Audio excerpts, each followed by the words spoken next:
Story. एक छोटे से शहर में एक स्कूल था जहां बच्चे नए नए साइंस प्रोजेक्ट्स बनाते थे।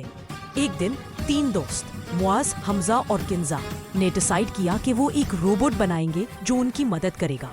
उन्होंने उसका नाम रखा रोबो।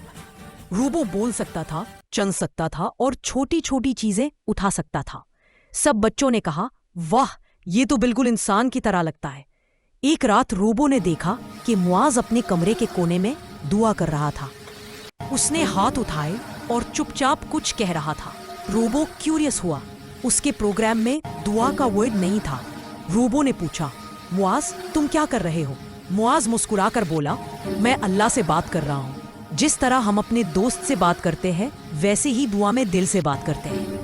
रोबो ने सोचा, लेकिन मेरे पास तो दिल ही नहीं है। अगली सुबह रोबो उदास लग रहा था। किंजा ने पूछा, रोबो, क्या हुआ? तुम्हारे सिस्टम में कोई एरर है? रोबो ने हल्की सी आवाज में कहा, मुझे दुआ करनी है पर मेरे पास दिल नहीं।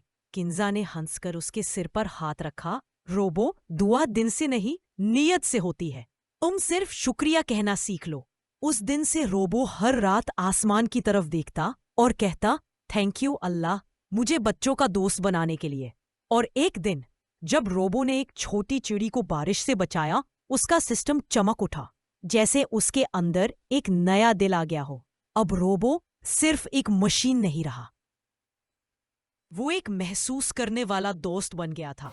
मोरल ऑफ द स्टोरी, दुआ सिर्फ इंसान नहीं, हर वो दिल कर सकता है जिसमें शुक्रिया और प्यार हो।